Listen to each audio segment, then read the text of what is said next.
It was such a joy yesterday to be able to hug you, fist bump you, wave at you from across the room, and just interact with everybody, not on a Zoom screen. Thank you. I'm so excited that so many of you showed up here today. Oh! You guys are way too nice to me. It's really hard to believe, though, that it's been more than 2 years since we've been together. That last super regional, I had to go back and look up when and where that was.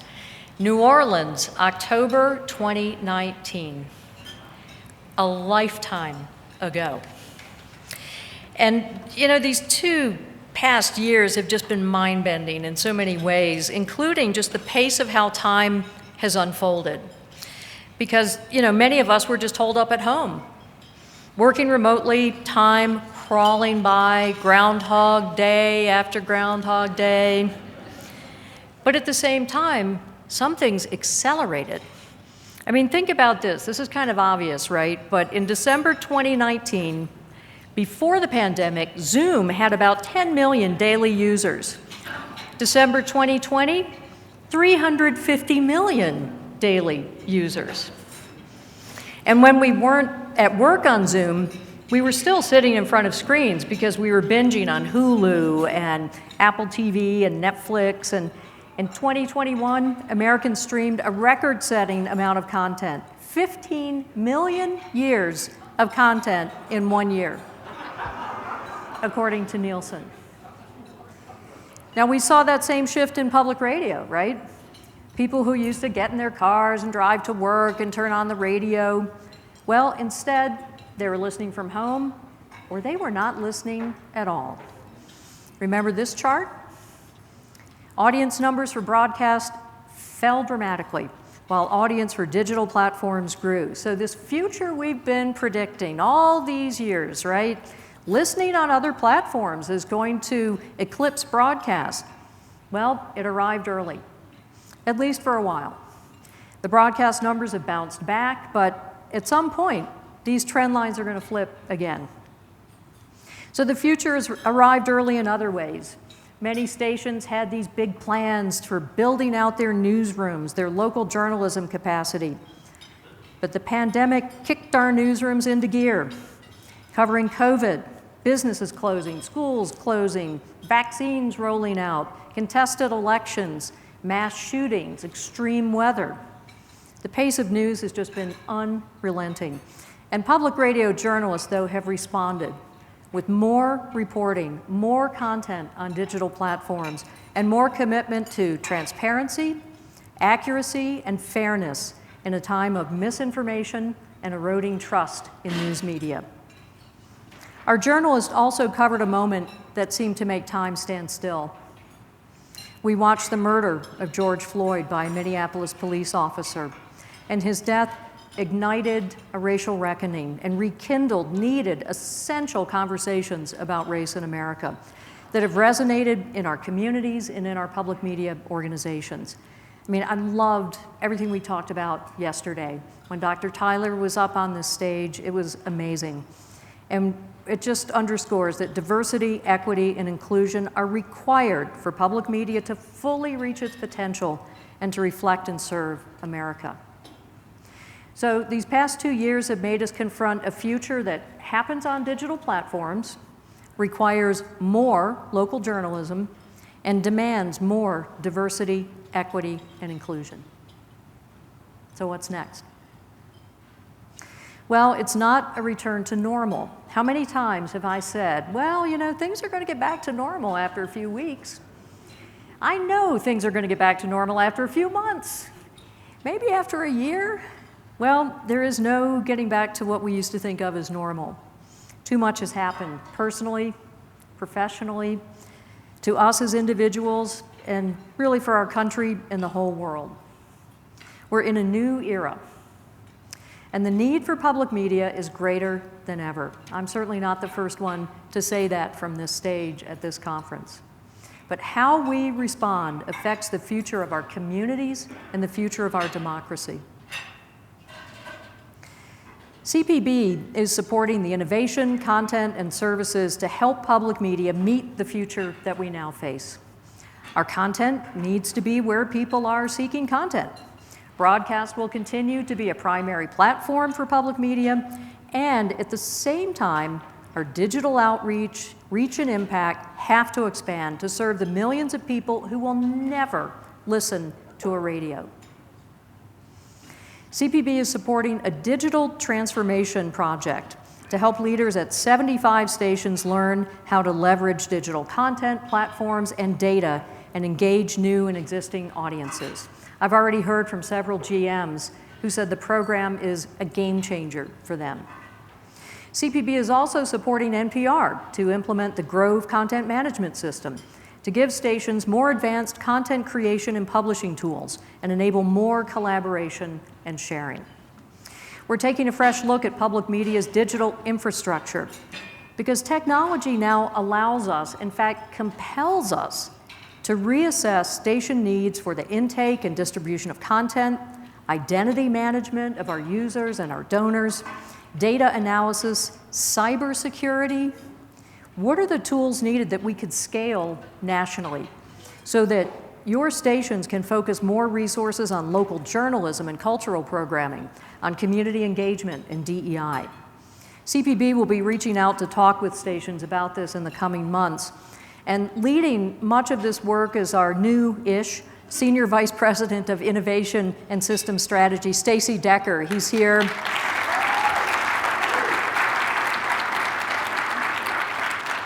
Stacy's been on board for about 8 months now, and if you haven't met him, please make sure that you say hello while we're all gathered here.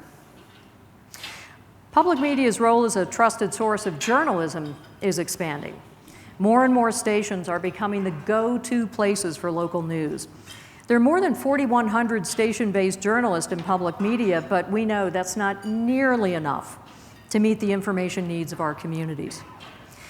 Again, CPB is trying to help fill the gaps. In some newsrooms, that comes in the form of the Public Radio Editor Corps, which is run by the Public Media Journalists Association. It's a really simple but very powerful idea.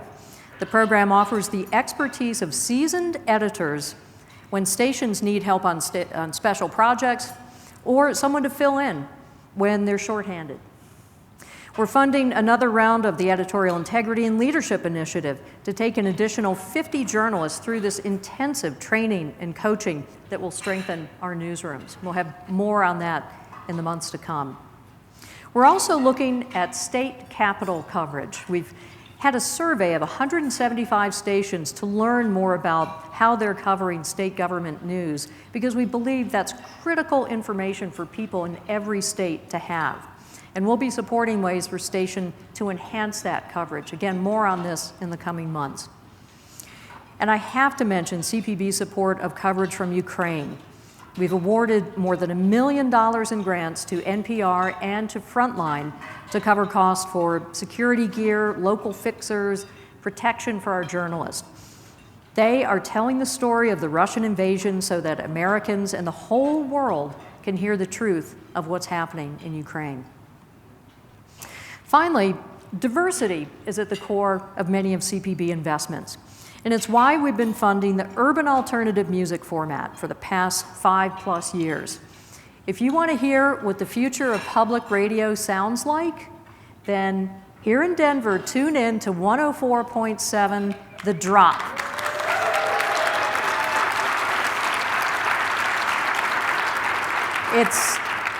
It's radio designed for a young, multicultural audience, and it features R&B and hip-hop. And if you have not met Nikki Swarn, who is the general manager of The Drop, Nikki, please take a bow.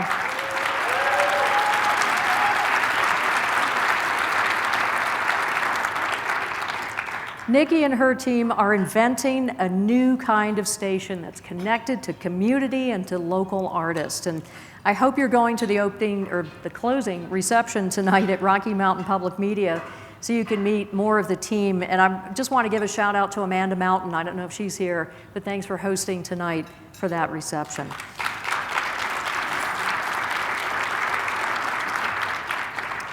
So back in 2013, CPB supported the launch of a blog on race and identity called Code Switch.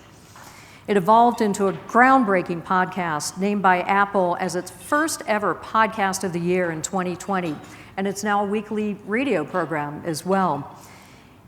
And what I love about Code Switch is it makes us think and then think again about how race affects us all. And I'm very pleased to underscore an announcement made last week by CPB's president and CEO, Pat Harrison, that CPB is once again supporting Code Switch, this time with a grant for $600,000 so they can expand their live and online events and grow reach to new listeners.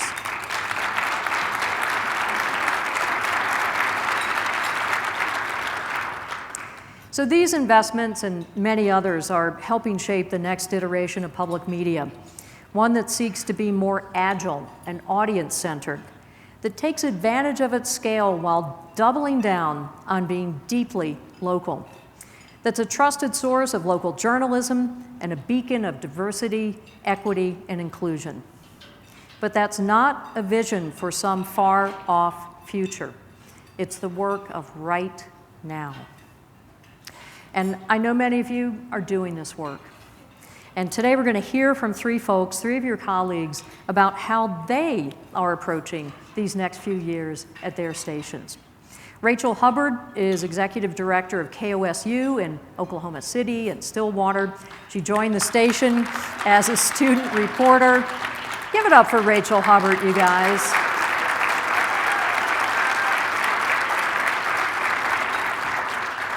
She was a state capitol reporter, news director, promoted to associate director in 2007. She's won all kinds of journalism awards and was named to Oklahoma Magazine's 40 Under 40 list.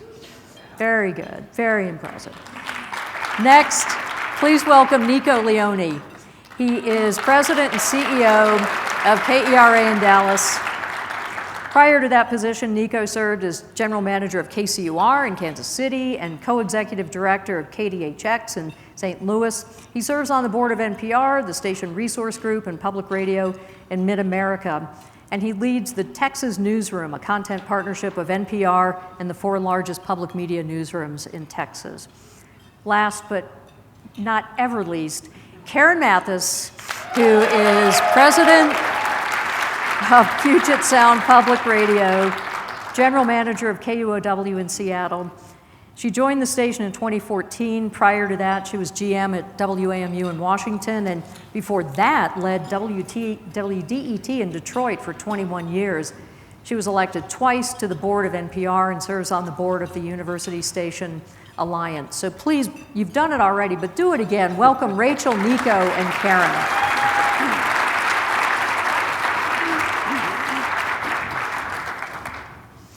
I suddenly feel unneeded. You just need these guys to thank you, first of all, for doing this. It's just tremendous to have you here. So these past 2 years have been kind of crazy, but understatement. But for you, and I want to do this really quickly, sort of a lightning, take a minute each, right? Was there a moment for you that was a turning point of some kind, you know, where you just thought, man, we're not going back to where we were. Things are changed. Things have to change. I mean, Rachel, was there something for you that just, you know, turned a corner? Well, I think that there were a lot of those moments, but there's one that really sticks out in my mind that doesn't necessarily have anything specific to do with the pandemic, but really changed the way that I was thinking about where we should be headed. And it was a conversation with a woman, and we were doing election coverage, and we're in this very earnest way, she says, hey, I've driven to my polling place 3 different times on 3 different election cycles, and it's at a church, and I've left every time without going inside. And so we said, why? And she said, I don't know what's going to happen when I go in there. Do I have to sit through a religious service? Are they, you know, what are they going to ask me for? what happens if I don't fill out everything on my ballot? And so that was a moment where I was like, what are we doing in terms of public service journalism, and was a real turning point for me. Nico, how about for you? Yeah, what I love about your story, Rachel, is it's so audience focused and shifting our thinking. For me, I think the last couple of years have just been a series of moments like that. I started in Dallas in February of 2020, so my entire time has been that in Dallas. But for me, it was, I think, also sort of a small thing.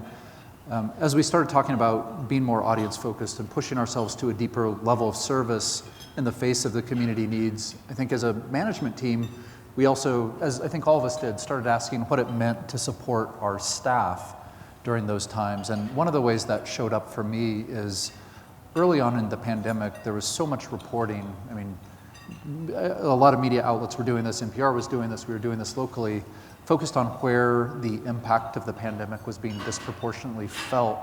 And one of the things that was so clear is that as schools closed, that was being felt more acutely by women and by women of color in particular. So we made a decision that I think guided us in a lot of ways, that we tried to care for our staff through the pandemic, to listen to our own reporting and take action on the base of that. So we started doing some policy work to help support people. But it was a similar thing, just a similar way of listening. In this case, it was to our own work and thinking about how it applied to our people. And that felt like a little bit of a shift for me. Caryn, how about for you? Oh, there were 2 or 3 big moments. I remember to this day, we were on the leading edge of the pandemic, and so we distributed to work from home, except for our essentials. They're like the Avengers who stayed at the station, March 6th of 2020. And somehow, a young restaurant worker in Seattle who had lost her job called the station, somehow made her way to my voicemail on my desk phone, and she was sobbing. She could barely speak, and she said, I've been laid off. I don't know where my next paycheck is coming from, but I'm sending you $20, KUOW, because it is so critical. Nobody knows what's going on, what's going to happen next, and I'm sending you this money even though I don't know where my next pay is coming from. And she left her number. I called her back, and I thanked her and just said, how much that meant that we were top of mind with everything else that she had going on. So that, I've been in the business a long time, and you talk about how essential we are to people's lives, but the pandemic really brought it home, and we were willing to break format and get the governor on and subject him to an hour's worth of questions from our audience, and then do it again because people had some of the same questions again. And so just knowing that we were that, and people called us a lifeline, and they meant it.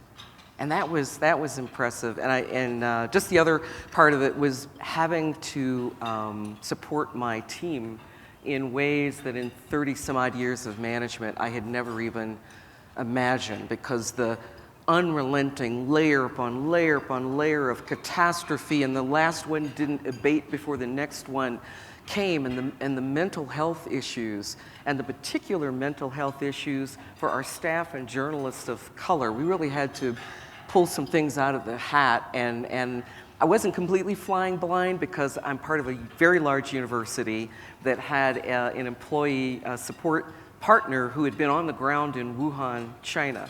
And so they were very steeped in what to do, and we got a lot of great materials. But I felt so inadequate sometimes, because I was called upon to support my staff in ways that were very different, very new. So you get that phone call, you have that conversation, you're all listening deeply to your staff, your audience. Okay, then what? I mean, Caryn, so how do you react? What changed at your station because of that? Did anything change, or did you think, wow, I've got to reset? Well, as I mentioned, we kind of let the happenings of the moment drive what we needed to do, and we didn't stay rigid. We became very, very fluid in what we were doing. Many of you may remember that we got into a bit of notoriety about stopping the live broadcasts of the White House coronavirus briefings. Kathy and I had a long chat. About that. But at some point we thought, well, we can't, this is unvetted information that's going out, and our duty and responsibility is to vet information. And so we caught a lot of hell. If you can avoid ever being, mentioned on one of the national shows and be trolled, please, avoid that. But probably 1,000 calls and emails came in, threats to my front desk entry team, which is almost all people of color. We had to shut down our switchboard. And so I talk about courage, character, and competence for leadership. Sometimes the courage gets to be a real big C in those 3 C's. And so the courage to tell the truth when it could bring you a lot of slings and arrows, putting people on the street to cover what was happening with the racial justice uprising, trying to protect my reporters, signing requisitions for bulletproof vests and helmets and gas masks. It was just like, oh my goodness, and a lot of times it was my younger, browner staff, the reporters, who were running toward the fire. And I thought, my goodness, here they are bearing the brunt of responsibility and coverage when for decades, hundreds of years, people didn't step up and do the right thing. And then here they are, young people, brown people at the forefront again. So again, just trying to support, keep them employed, keep them safe, keep their mental health in check, and respond to the incidences of the hour and tell people the truth or give them access to the truth. Yeah. Yeah, I think you used a word a minute ago that really resonated with me, is just inadequate. And I think as a leader, that was something that I had to grapple with a little bit, just because there's no playbook for this. It was circumstances that none of us have faced. And finding the right sort of tone to lead, but also the humility to be a little bit vulnerable with your team, that we don't have the answers. We're going to do what we can to support you. And we're going to be in pretty constant conversation with you to try to understand your needs and how to address them. And I think one of the overarching themes that we tried to use in doing that was, again, like listening to our own reporting, trying to understand what we could do to best support, whether it was through purchasing gear to help protect them, putting policies in place that shifted the burden of what people were experiencing in their personal lives to us as an organization, and putting a burden on management to figure out how to help our staff navigate this. I think that was really the tone we tried to take in moving through this. And I'm really proud to say that we went the entire first year of the pandemic without a single person leaving KERA. And I think that, that's not necessarily healthy in a normal year to have that lack of turnover, but to be able to support our staff to that degree during such a tumultuous time felt really great. So Rachel, for you, I mean, you said you sort of asked yourself, what are we doing, right? In terms of public service journalism, have you changed what you're doing? Yeah, for sure. And I think we were already sort of on this audience engagement path, and Elisa Barba has had a front row seat to our learning, I think, through some of that with America Amplified.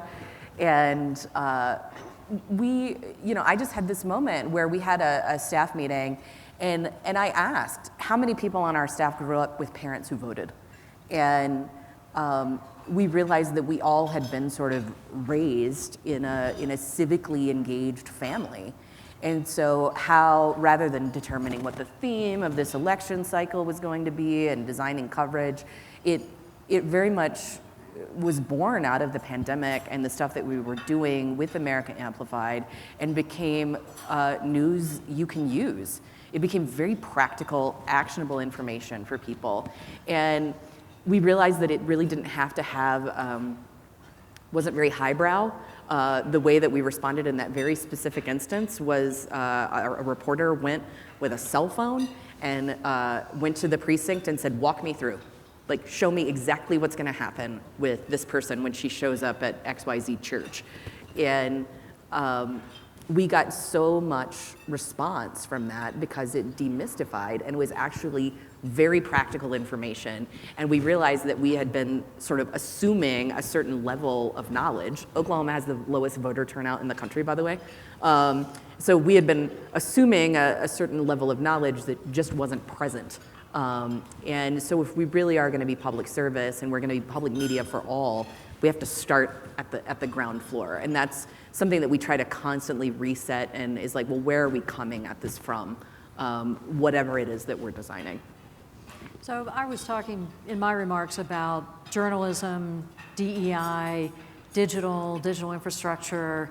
I'd love to hear from each of you. I mean, all those are intertwined, right? It's hard, you can't pull a thread that says it's only about journalism, it's only about DEI. So for your stations, what are you doing or what do you want to do in one or all of those areas that you think is really gonna propel the station forward in the next couple of years? Or have you already done something that you feel like is that catalyst to make the station what you want it to be, to meet what your community needs? I mean, for you, it might be something really basic in terms of voter information that's now going to drive other things that you want to do, or because you're in a pretty rural area, like you said, low voter turnout there. But what are the things you're looking at to say, okay, now we're charging ahead in this direction? Well, I think that so much of, when we looked back at 2021, and as we think about what we're doing going forward, is about making space for people. And that often is very uncomfortable for me. I don't know how many of you, I've largely binge watched the episodes that are available of Julia on HBO Max. And the thing that has been so striking to me about that is that she didn't, and I realize this is dramatized, but she didn't look like what they expected public media to look like. She, the content was not, educational enough.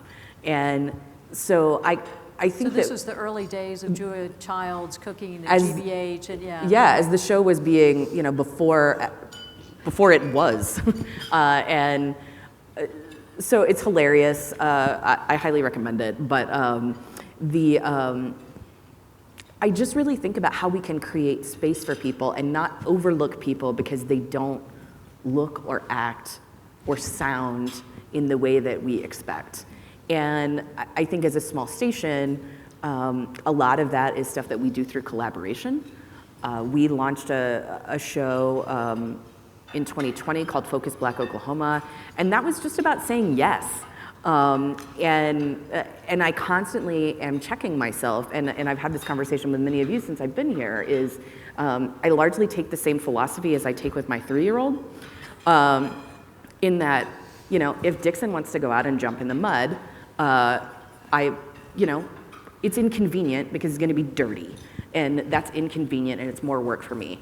But I take the same philosophy with my staff, and the growth for the station is, am I saying no to this because it's inconvenient and it's more work, or am I saying no because it's genuinely a bad idea?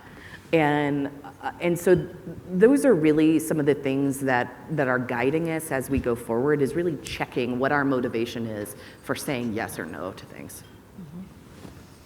Nico, how about for KERA? Well, I'm sure this is no surprise to you, Kathy, but Rachel, as you talk about that, the collaboration piece to me is so key, because to really do that well, I think it starts from a similar place of humility and admitting that we can't do it all on our own, particularly if we're going to try to connect to communities that we don't have deep relationships with. If we're going to try to cover, for us, a metro of 7 million people, we just can't do it on our own. We're not going to be able to serve the community in the way we need to. We're not going to be able to reflect the community and really bring those voices forward on our own.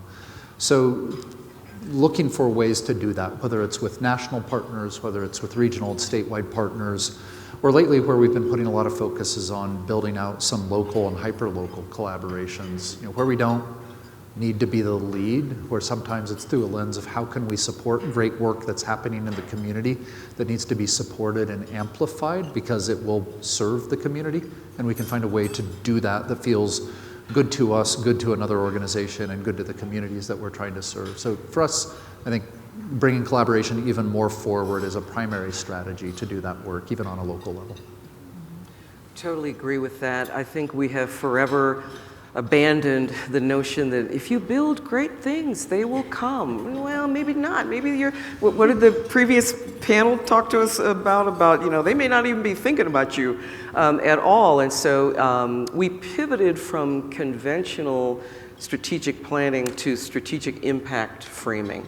And in our purpose statement, we talk about empowering people in our region with the information so that they can exert agency over their lives, understand what's going on. And so in the strategy columns underneath that, I don't know if we actually use the word, I was lobbying to use the word aggressive. You know, we will aggressively reach out to our community and ask for collaboration, ask for input on what we're doing. And we have multiple portals now, some, you know, face-to-face that we'll be returning to soon, some electronic. Every content component has a multi-way platform where you can respond to the host's blog, or, you know, there's a way where we can keep the conversation going. We have curiosity clubs. In the before times, we would invite a dozen people in from the community, people unconventional to public radio, listening, give them a nice meal, play them clips of stories. Did we get it right? What did we get wrong? What are the next stories that we should tell? So that, you know, that aggressive embrace and pulling the community in as more than just receptacles of our content, that they are partners in setting our editorial strategies and our priorities. I think that's what's different. But is there resistance to that within your station? That idea of, like, really, the ideas need to come from the community and not from here in our newsroom or here in our, you know, brains because we're the station people. I mean, do you run up against that? Oh, absolutely. I don't think our newsroom is unique in that. I mean, a lot of newsrooms are, you know, we're the arbiters of the truth. We know what you need. Keep your grubby little mitts off of it, community. And worried about, well, what does that mean if we're letting them into talking about our editorial strategy? And we had really had to support people and give some training about how to do that. But once we had the early adopters in the newsroom embrace it, and they saw just how much more rich their coverage was and the response they were getting from people that they had never gotten responses from before, then they were kind of hooked, and now it's kind of spread. It's not, you know, it's not perfect, it's not universal. There are some proxy things that you can do, like we're requiring, one of our metrics for our strategic impact framing is 100% compliance with sourcing of your stories. So you have to ask. You cannot move through the system to post your story on the web until you check the box as to whether you asked how your source identifies. So that's a proxy for you're thinking about whose gaze are you using? Whose voice are you centering? Whose voice is missing? And so, you know, we're at about, 80% now. At first it was mainly the digital stories, but we're going to try to broaden out that sourcing, compulsory sourcing identity thing to everything except breaking news. Breaking news is a little bit difficult, but we want to spread that into our events, who's on panels, who's speaking, and so that we're always, and we have a narrative screen in our news department, so from the pitch, you know, you have these 12 questions they ask themselves, you know, whose voice is missing, whose gaze are we centering, and so from the get-go, from the moment the idea springs from your brain, you're asking yourself these questions about, are we being inclusive? Are we being equitable? Are we telling stories with context and background that's, you know, the shadow thing that's influencing the thing of the moment? Mm-hmm. Nico, you were nodding. Yeah, that deserves a little. a lot of recognition, but when Caryn was talking about the newsroom, you were kind of like, oh yeah, you look like maybe you had that same experience of, saying it's really about the community, Yeah, I mean, I think Caryn said it incredibly well. I don't know that I have a lot to add, but other than I think that's a common experience from many people who are trying to push newsrooms to not center themselves as strongly. And we really do look to a lot of your work and take cues from that. So thank you for that, Caryn. Yeah, and I should mention also CPB supported distribution of the hiring toolkit that KOW put together, and it was just so well done that we wanted to have it across the system. So thank you for that. That was really And thank you tremendous. for that grant, because we plowed that right back into more training. And I don't know if you're going to ask us a specific question about DEI, but don't lose heart, don't lose hope. That work is really hard. And our racial equity team inside the station is almost 5 years old now.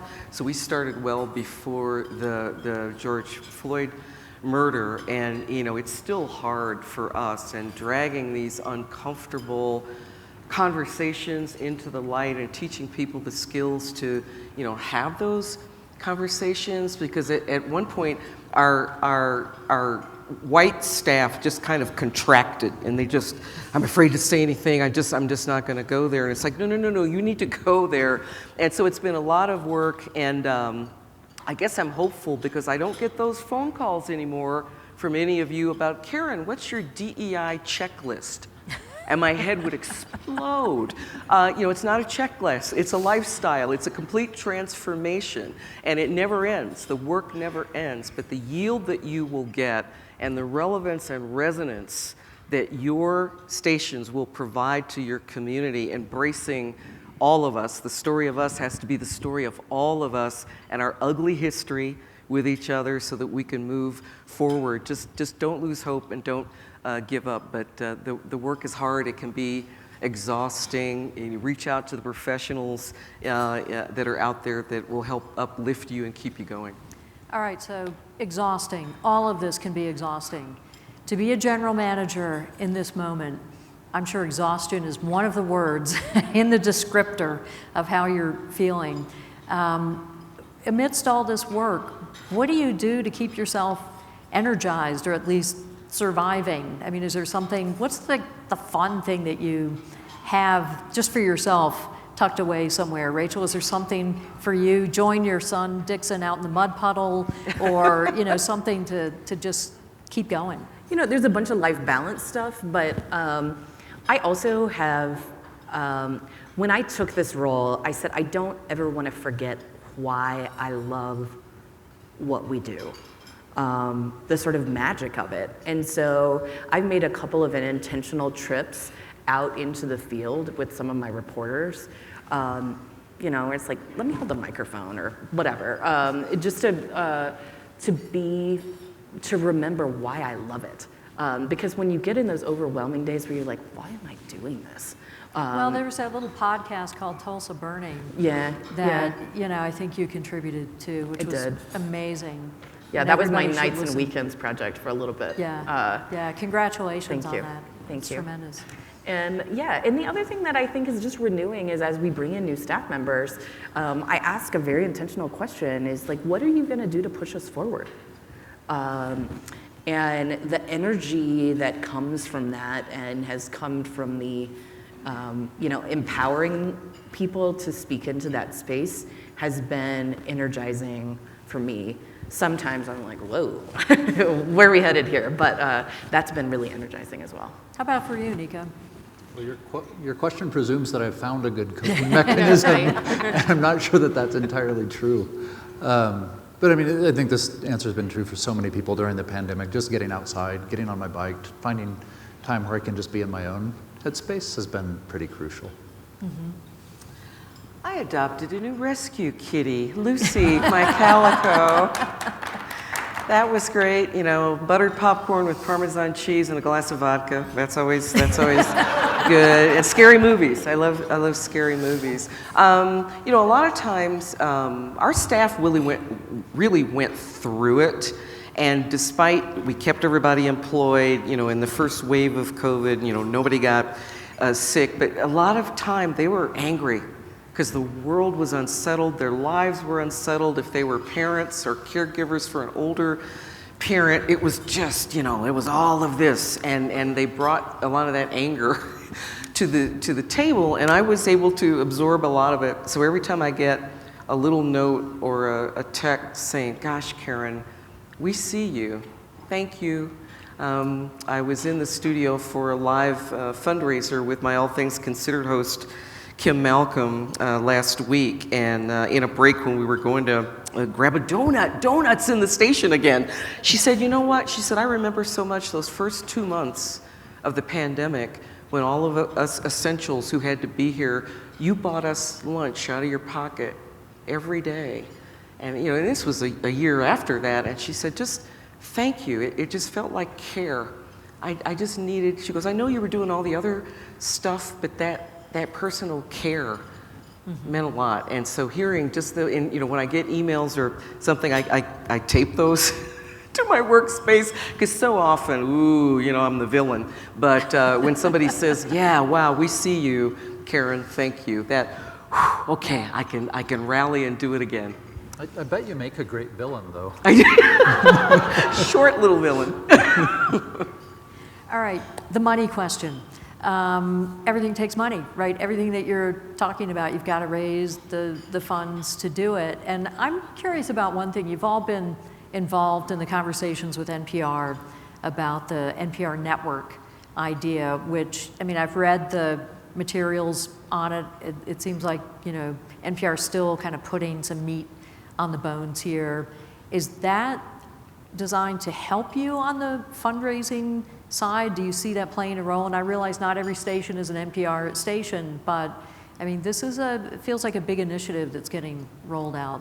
How does that factor in? Yeah, I think at the heart of it, a couple of observations. One, you know, it's NPR, but also stations bringing some of these ideas forward, and you know, there's so much detail to still work through and be developed sort of in conversation with all of you. But more than anything else, I think this is an attempt to answer one of the questions that I think is top of mind for every person running a station, which is, where are our new members coming from? What is acquisition going to look like? We're all seeing the way drives are changing. We're seeing the way audiences are moving digitally. And I think it represents, like, our best attempt to solve that problem together. So yeah, I think if we're able to work through the detail to roll this out, it could be an incredible benefit to each one of us by helping answer that question of where our new members are going to come from.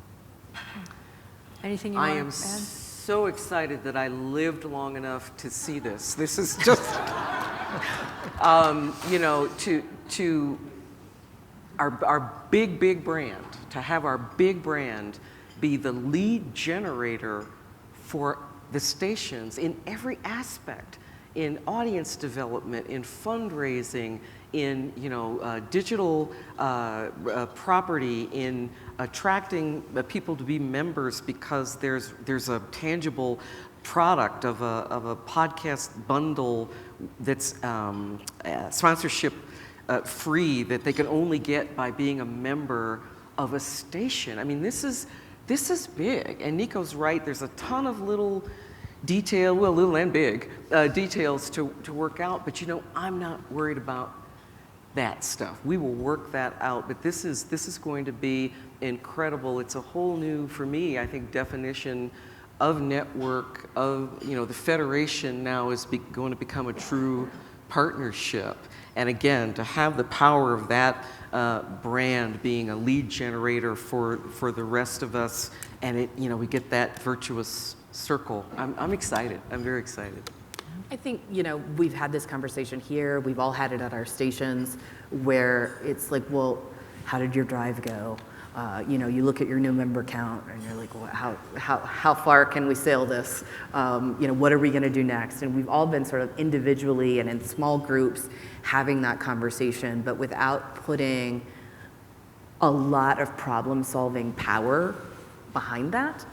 And maybe the first iteration of this is not perfect. I don't know. I don't think anybody knows. But this is the first thing that feels cohesive enough for us to move together and have some chance. And what's the alternative? Are we just gonna all go it alone? And so I don't know. No one here knows. But it seems like the urgency to try something is very real, and I'm excited to see what happens next. Okay. Well, we want to take some audience questions, and I'm going to invite our Vice President of Radio at CPB, Jacquie Gales Webb.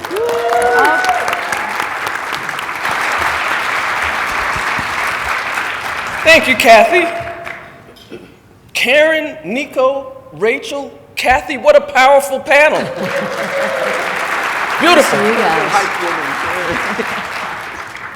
I've been at CPB since 2005, and I just want to briefly take this opportunity to thank you for the work that you do. What a privilege it is to be able to support the work that you do to serve your communities. Give yourselves a big round of applause. Thank you.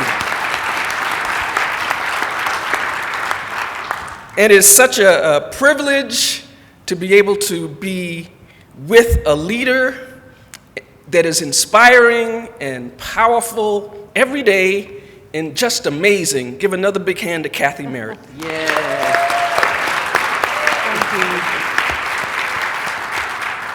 I thought you were going to say Pat Harrison, so thank you. Her too. Her too. Yeah. 2 microphones are here for your questions. I'm sure that you have heard some things that have some questions in your mind about maybe how they did it or approached things, or maybe you have some stories you want to tell about something that you did that is leaning towards the future. So I want to give you an opportunity to come forward. I encourage you to, during this Q&A, ask some questions. So I'll start out by asking a question myself as you come forward, hopefully. The panel, you did a wonderful job talking about journalism, but what about cultural programming, local storytelling? How about those 2 things as far as their importance in connecting to communities and audiences? Can you talk about that a bit? Go for it. Yeah. It's a big part of our mission, and we really think about treating people as whole people. That you may not just be a news junkie or a music person, but that you are a whole person, and how can we treat you in that way? And I think that that's something powerful that we have in public media, and that takes a lot of forms for us, and I think is something that as we move into whatever this is that we're in now, I almost hate to call it post-pandemic because I don't know that, but wherever we are now, or wherever we're headed, we're really evaluating that right now, and what that looks like in terms of what engagement around culture and things look like in the future, because it seems like something that people, at least in our area, are really starving for. Mm-hmm. One of the earlier panels today, they talked about working with your community to figure out what is it they really need, and in Seattle and environs, the arts and cultural venues were just devastated. Complete shutdown during the pandemic, and early on we weren't selling any sponsorships anyway, underwriting, and so we were just giving away time for them to talk about whatever they were able to do, if they were doing, virtual concerts or whatever, just to help amplify them and keep them top of mind when they couldn't do things at all the way they were used to doing. And so now, amazingly, the arts and cultural community of Seattle is roaring back. It's one of the first to roar back, and they remembered that we were there for them. And so our business support division had gone out and gotten, other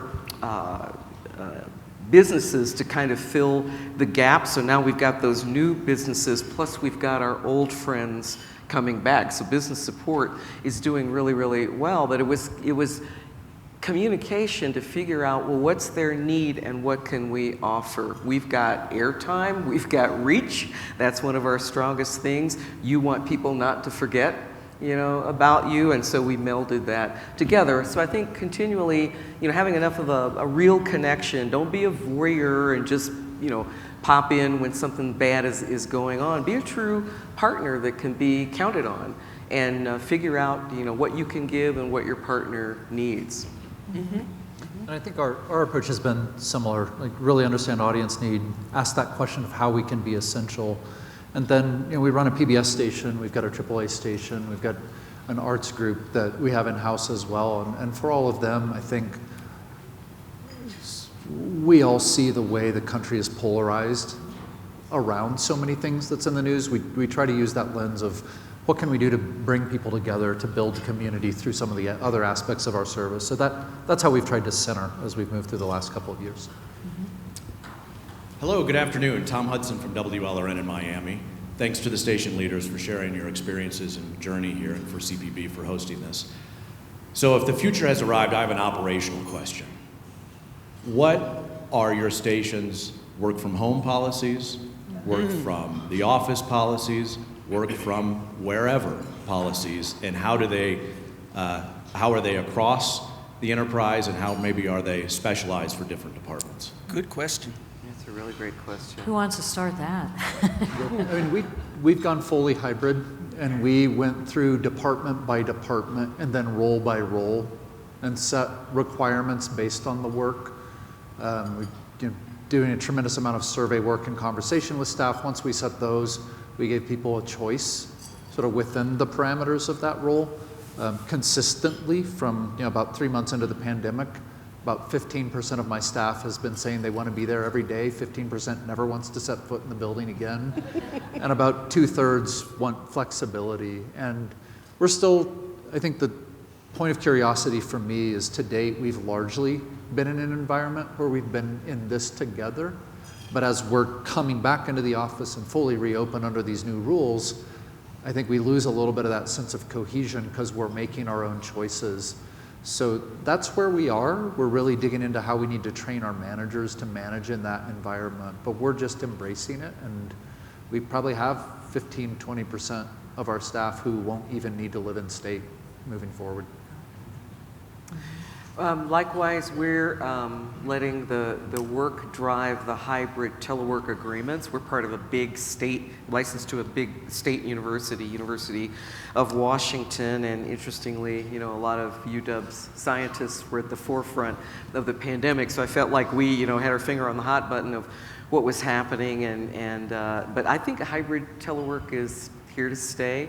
I've been surprised at how many people now at this final stage, even though the specter of BA2 or whatever the latest variant is still out there, people have been really anxious at this phase, because we've had 2 grand reopenings. So we reopened under hybrid telework November 1st, and getting going the first month, and then Omicron, and we all ran back to our corners. So our second grand reopening was May 28th, and people are excited to see their coworkers and the ease of being able to do things in person remote work, the work can get done, but some things are a lot harder to get done under remote work. But I think the key was an awful lot of communication. We had managers talking and supervisors talking to their staff. We did multiple surveys asking the staff questions. How comfortable do you feel?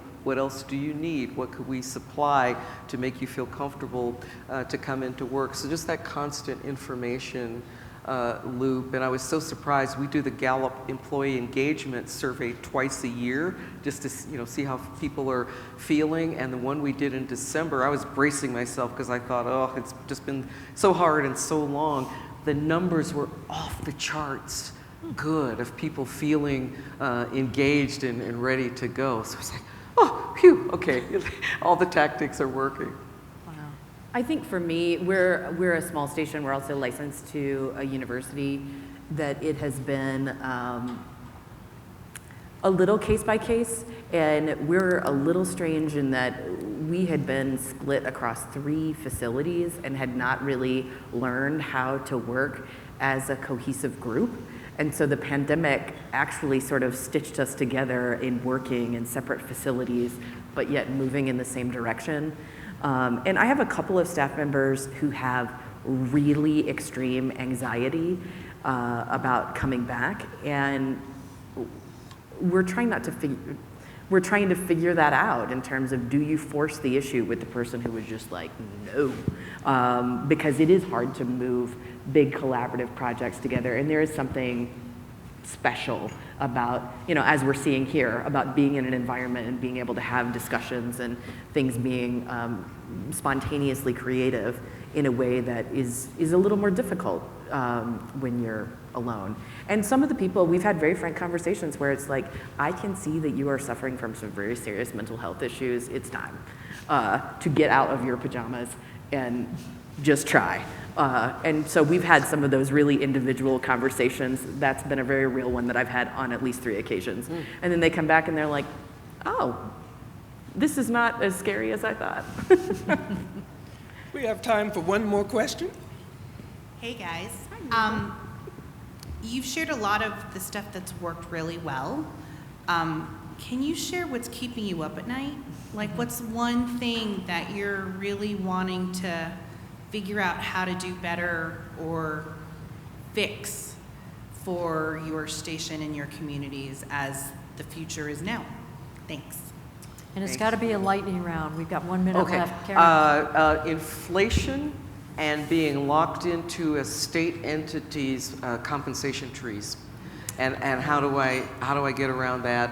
I'm building a digital division, and Amazon in my market just doubled the salaries of all their tech people to hang on to them. Thanks a lot, Amazon. So that's big for me. Retention of talent, recruiting talent, competitiveness.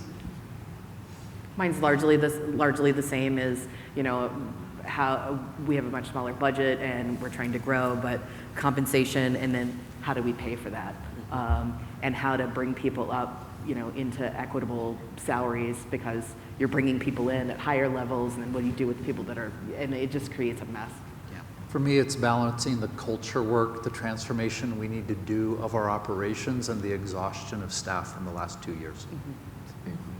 Wow, you guys hit the time peg. All right. Well, thank you so much to our panel, and thank you for your questions.